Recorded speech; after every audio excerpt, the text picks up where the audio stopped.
pernah melihat hasil medical check up itu, ya, MCU ya namanya. Kalau antum yang lihat ngerti nggak? Enggak. Ada di situ gelombang otak, gelombang jantung gitu ya. Ngerti nggak tuh? Saya nggak ngerti. Padahal saya dokter. Tapi kan saya bukan dokter, ya kan? Yang ngerti siapa? Dokter. Dokter apa? Dokter jantung atau dokter bedah atau sejenisnya yang mengerti ilmu itu. Kenapa saya nggak ngerti? Karena emang bukan kerjaan saya, bukan ilmu saya itu.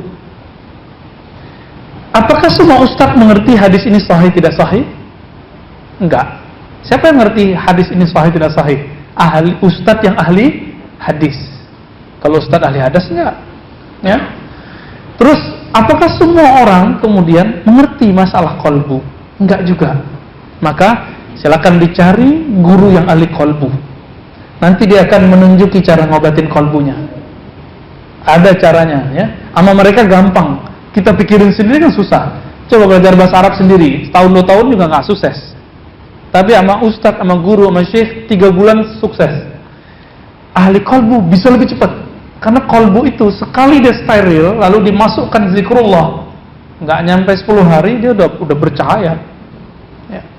Kalau udah lewat 40 hari jadi waliullah sudah. Kok bisa? Hadisnya jelas. Hadisnya jelas. Hadis Imam Tirmizi mengatakan orang-orang yang sholat subuhnya berjamaah dapat takbiratul ihram, ya, maka Allah bebaskan dia dari kemunafikan. Kan ada. Kalau nggak munafik berarti apa? Mukmin. Kullu mukmin waliyullah. Semua mukmin itu wali Allah.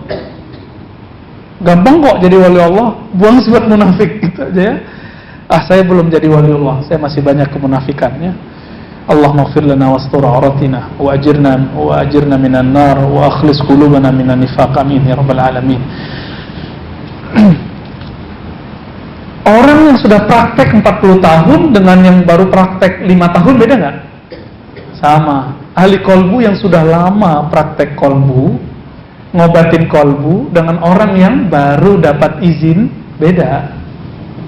Akan beda ketajamannya, ya, beda semua. Mereka tuh yang bisa ngerasakan denyut jantung kolbu kita. Wah, ini nggak beres di sini nih, ya, ini sifatnya yang harus seperti ini. Oke. Oleh karena itu, Imam Ghazali mengatakan untuk mendiagnosa kolbu itu hanya ada 2 jalan.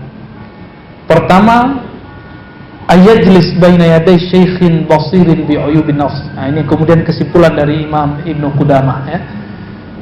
Berguru kepada orang yang mengerti aib-aib kolbu, yang kita sebut dengan syekhul mursyid. Dia sebut syekh. Kitab ini menunjukkan bahwa berguru itu sesuatu yang wajib. Wajib berguru untuk ilmu kolbu itu wajib. Jadi bagi saya nggak sunat lagi berguru ilmu kolbu. Kalau kita sakit berobat wajib nggak? Kalau kolbu sakit, masa berobat kolbu nggak wajib? Kan nggak adil. Oke, jadi cari guru kolbu, nanti dia akan obati kolbu kita. Kalau masalahnya kita nggak ngerti ini sunnah bid'ah, belajar ke ahli fikih, ya. Nah, ini kita ulang-ulang terus sehingga ini masuk ke alam bawah sadar kita. Ini untuk mengingatkan orang-orang yang mengatakan tidak usah berguru, langsung aja ke kitab dan sunnah. Itu kalimat yang tidak benar. Karena yang mengerti kitab sunnah itu guru bukan? Guru. Langsung aja ke buku hadis sahih mengenai zikir pagi, sore, dan petang. Ya nggak bisa. Emang Nabi zikirnya begitu? Belum tentu kan? Susunannya seperti itu dari Nabi. Itu kan susunan dia aja, orang-orang yang nulis buku itu. Oke. Kalau nggak ketemu gimana? Misalnya kita nggak ketemu nih guru, belum dapat atau belum serot nih lagi nyari guru. Maka carilah teman yang bisa menegur sifat buruk kita. Jadi ternyata teman-teman semua, yang disebut sahib, orang yang berhak dijadikan sahabat, itu bukan yang muji-muji kita. Tapi sahabat terbaik itu orang yang berani negur dan nasihatin, walaupun pahit. Selama ini yang menurut kita teman siapa? Orang yang muji, giliran senang dia datang. Cek nanti ya. Ketika kita terpuruk dia masih ada nggak sama kita? Kalau dia nggak ada, dia bukan teman. ketika kita terjebak salah, lalu dia ingetin, ini sahabat kita bener ini. Kalau nggak ketemu mursyid, carilah sahabat yang seperti ini. Namun ketemu sahabat begini gimana? Susah nggak? Kayaknya susah ya. Ciri-ciri antum bisa jadi sahabat, kawan, tidak membicarakan keburukan kawan di belakang. Udah level itu belum? Kalau sudah level itu, antum paling berhak menjadi asisten syekh ini. Ya, walaupun gak ketemu mursyid, dia bisa menjadi khalifahnya. Ya. Apa kata Sayyidina Umar radhiyallahu ta'ala anhu? Ini level Umar loh ya. Rahimallahu ra'an ahada ilaina uyubana. Sungguh dapat rahmat Allah, beruntunglah orang-orang yang menunjuki kami, mengajak kami, mengajarkan kami, mengingatkan kami aib-aib kami. Maka bermursyid menurut saya itu wajib ya. Kalau kita ketemu dokter cuma dinasehatin atau dikasih obat? Dikasih obat nggak? Mursyid itu bedanya sama ustadz di situ. Ustadz itu pinter ceramah, tapi kalau mursyid nggak pinter ceramah biasanya. Ada yang pinter ceramah, ada yang nggak. Maka dia akan kasih obat. Nih, amalkan ini, atau dia akan tunjukkan cara mengobati diri. Itu yang disebut resep obat dari mursyid. Maka Imam Abul Hasan Syadzili dinukil oleh Abul Abbas Al-Mursi, kemudian diulang lagi Ibnu Athaillah Sekandari. Apa kata mereka? Syekhuka, gurumu itu bukan yang nyuruh-nyuruh kamu banyak amal, zikir seribu, bukan. Gurumu yang jika dia suruh kamu bahkan lebih dari 1000, 2000 terasa ringan bagimu. Itu berarti guru kita. Jadi kalau kita masih mikir nih banyak amat, berarti kita belum ketemu orang yang bakal jadi guru, atau kita belum kenal sama diri sendiri. Maka teman-teman, kalau ketemu ahli kolbu, pasti dia akan ngasih itu. Namun ahli kolbu ini sama kayak dokter, ada yang ketat, ada yang tidak ya. Imam Syarani menyebutkan beberapa jenis-jenis gurunya. Ada gurunya itu sampai meninggal cuma punya murid yang dia talkin zikir satu doang, Pak. Ada guru, kata Imam Syarani, yang dia baru ngangkat muridnya, itu siapapun yang ketemu langsung dia terima. Itu beda lagi tuh. Ada guru yang pertengahan ini, kalau mau berguru sama dia dibuat semacam dua model. Ada simpatisan tadi, ada yang empati. Ada yang cuma ya datang ngambil berkah, ada yang betul-betul ingin mengambil ilmunya. Maka orang-orang yang mau level 2 ini biasanya dikasih zikir-zikir latihan ujian. Kalau dia lolos baru dia diangkat jadi murid. Ini yang level 2 nih. Ini yang bagus, yang level 2 yang bagus. Tapi yang level pertama itu lebih keren. Dia cuma ngangkat satu murid, yang diangkat pasti dia langsung jadi waliullah. Ya, karena dia yang ngeliat, wah ini nggak bisa nih, ini nggak bisa, ini nggak bisa, ini gitu. Cuma sayangnya syekh-syekh begitu, nanti muridnya nggak banyak dan bisa-bisa ilmunya habis. Contohnya saya waktu ke Padang beberapa bulan lalu, saya minta diantarkan untuk berziarah ke salah satu syekh. Kebetulan keturunannya itu mau nyopirin dan dia seorang dokter.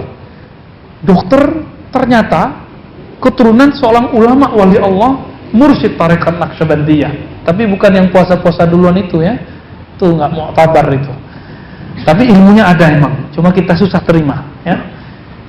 Sampailah saya di sana, lalu kita kemudian pelajari kisahnya. Oh ternyata beliau itu nggak mau ngangkat murid kecuali muridnya jago baca kitab gundul, Bang. Kalau nggak diangkat jadi pengganti. Sampai meninggal belum nggak ketemu. Ya sudah meninggal, ilmunya dibawa mati langsung. Nah, lain dengan guru dari gurunya saya, namanya Maulana Syekh Ayas Sultani An-Naqsyabandi. Beliau itu ahli baca kitab ini. Udah punya murid banyak, tapi nggak ada yang bisa mewarisi ilmu rohaninya kecuali seorang anak muda namanya Muhammad Nuruddin. Tapi nggak bisa tulis baca, cuma bisa baca Quran. Tapi kolbunya tajam. Kolbunya lebih tajam, bahkan lebih tajam dari gurunya. Akhirnya dipanggil, diserahkanlah pimpinan rohani itu kepada beliau. Lalu saya berguru kepada beliau, dan beliau wafat waktu saya masih kecil, masih umur 12 tahun. Kemudian saya berguru ke muridnya, namanya Maulana Kasril. Jadi saya berguru, tapi bukan ke doktor dalam ilmu ini. Saya berguru ke syekh mursyid, doktornya ilmu rohani. Ya, dia nggak punya sertifikat kampus, sertifikatnya dari sana. Itu kita lihat, wow, sanadnya sampai kepada Rasulullah Sallallahu Alaihi Wasallam. Karena sanadnya sampai kepada Rasulullah, silsilahnya itu mirip kayak strom listrik. Ketika ditancapin kontaknya, nyambung, hidup. Sama. Nah, ini ciri-ciri. Mau tahu mursyid yang dapat izin? Mursyid itu dapat ijazah dari gurunya, seperti guru ijazahkan dari gurunya, terus nyambung sampai kepada Rasulullah Sallallahu Alaihi Wasallam. Ini disebutkan syekhun mursyidun ma'zunun, syekh mursyid yang dapat izin. Apakah Imam Ghazali dapat izin? Dapat.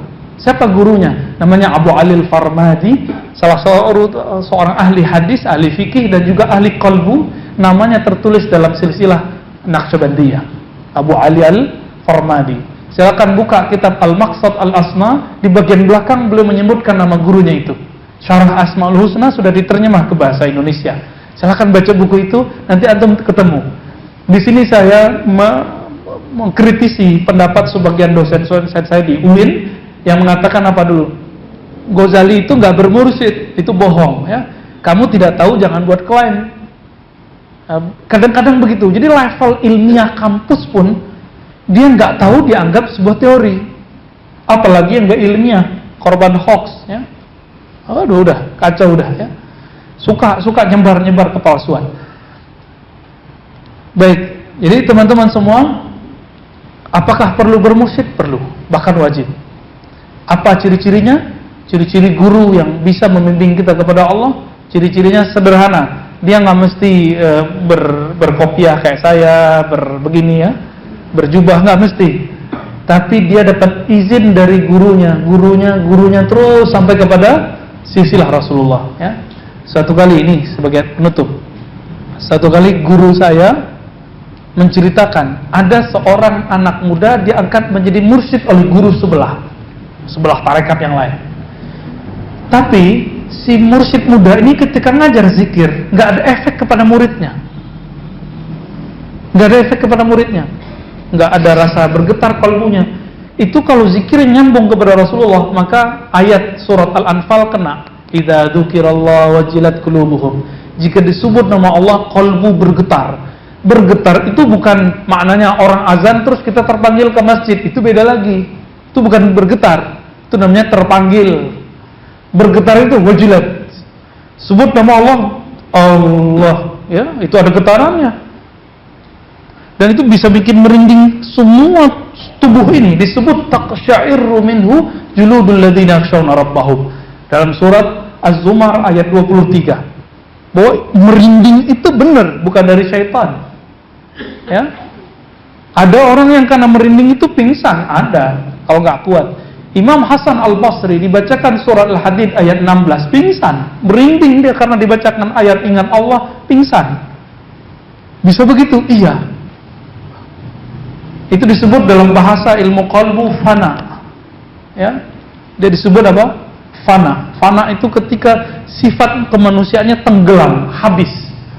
Pada Nabi Musa itu terjadi ketika Nabi Musa minta bertemu Allah, diperlihatkan Allah, pingsan nggak Nabi Musa? Kalau bahasa kita pingsan, tapi dalam bahasa qalbu enggak. Dia disebut dengan fana, ekstase. Dia mengalami suatu kondisi yang sangat nikmat sekali. Jadi kalau mau cari guru, kita tutup dengan sebuah hadis ya.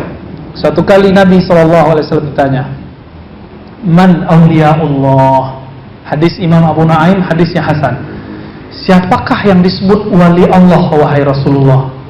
Berarti kalau kita terjemahkan, siapakah yang dapat membimbing hatiku kepada Allah? Siapakah wali Allah itu kan kekasih Allah?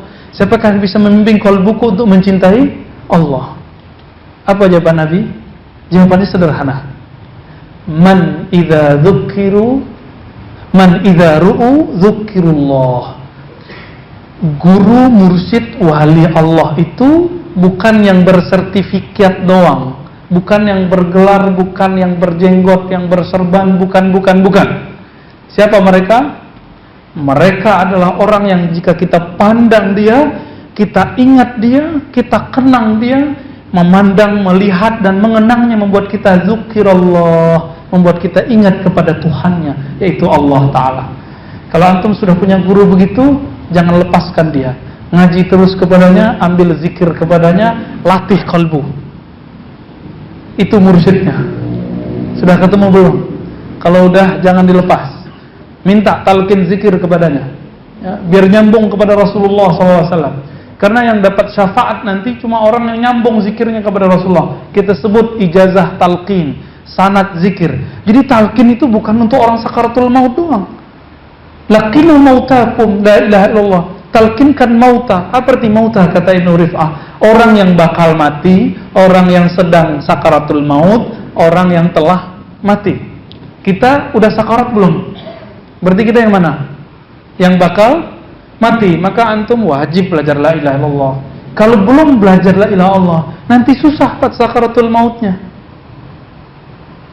Nggak bisa diajak keluh, nggak bisa diajak. Nah, maka salah satu dari kakek saya, nenek saya ya, itu ketika dia sebelum wafat dia bilang ke mbah saya itu, dia bilang, kalau aku sakarat nanti kamu sudah lihat tanda-tandanya, tolong ingatkan aku, kasih tahu. Masih ingat nggak zikir yang diajarkan tuan guru? Gitu doang, Pak. Tuan guru, dia ingat gurunya, ingat zikrullahnya. Ini yang disebut dengan rabitatul mursyid, rabitah ruhiyah, menghubungkan kalbu, cinta kalbu kepada guru, lalu dia sampai kepada cinta kepada Allah Ta'ala. Semoga kita bertemu guru yang begitu sehingga kita sampai kepada Allah. Allah tutup aib kita semua. Amin rabbal alamin. Wassallallahu ala nabiyina Muhammad. Assalamualaikum warahmatullahi wabarakatuh.